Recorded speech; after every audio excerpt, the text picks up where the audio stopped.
Hello, my name is Deryn Pittar. Usually I masquerade as Virginia Departee and I write romantic, futuristic fiction. But just for a change, I branched out into young adult and a children's book.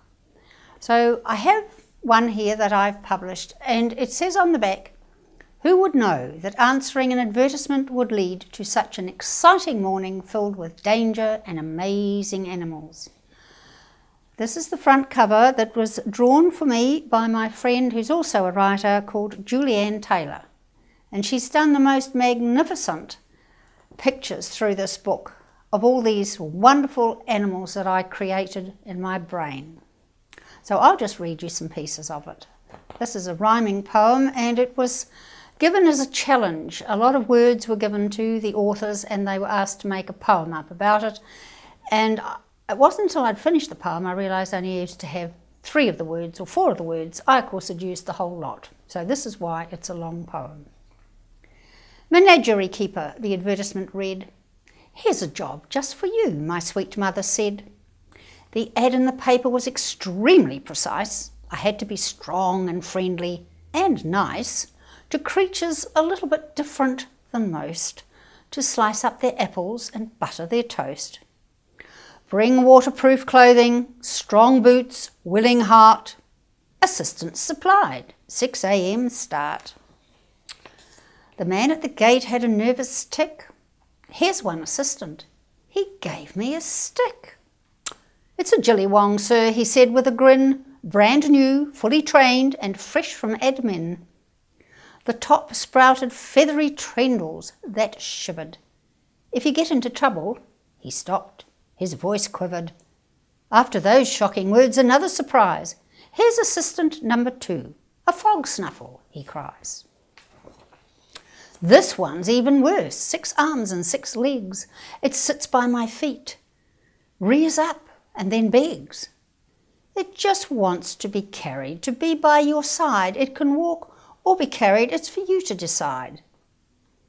The schedule for feeding is up on the wall. I read it intently, trying to stall and put off the moment when I have to face the weird-looking creatures caged in this place. The great Goobalicious is stuck to its wall. With a slide and a slither, it comes to my call. Like a large orange sponge, it covers the fruit, and its jelly-like body convolutes and toots in delight as it eats with a slurp and a slop. When everything's gone, only then does it stop to ruffle its edges and hum a short tune before floating around like a sausage balloon.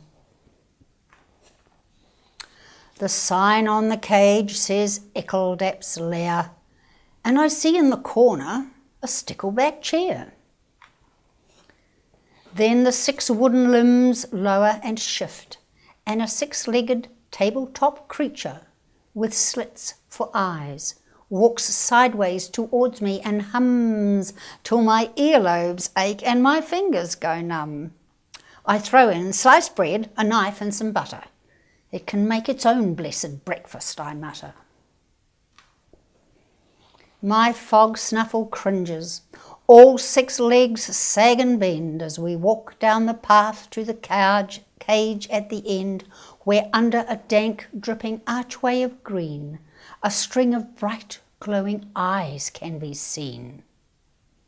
In my grasp, the Jillywong growls and gets stiff, its feathery bits changing to sharp, pointy tips, and it spits and gives a deep, rumbling gurgle as we come to the cage of the black-spotted Murgle. Coiled down a rope hung from a beam, the boa-like thingy eats nuts, so it seems. I toss in 2 handfuls.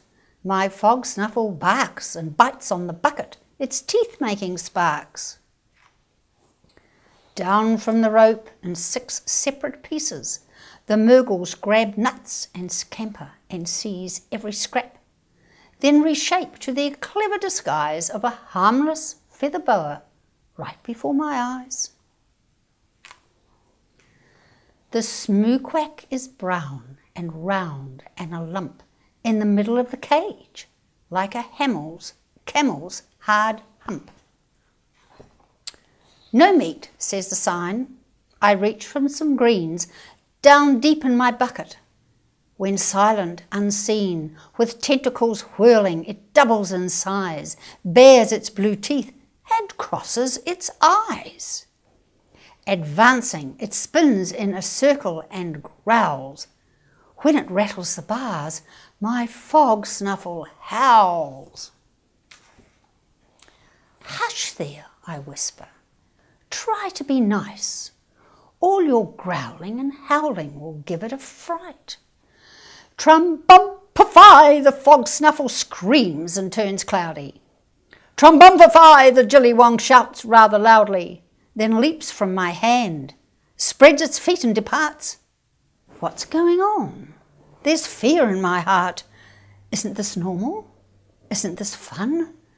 The cage doors rattle, the locks are all sprung, and I know that trum-bum-pa-fi means run, run, run. And that's my poem. So I hope you enjoyed it.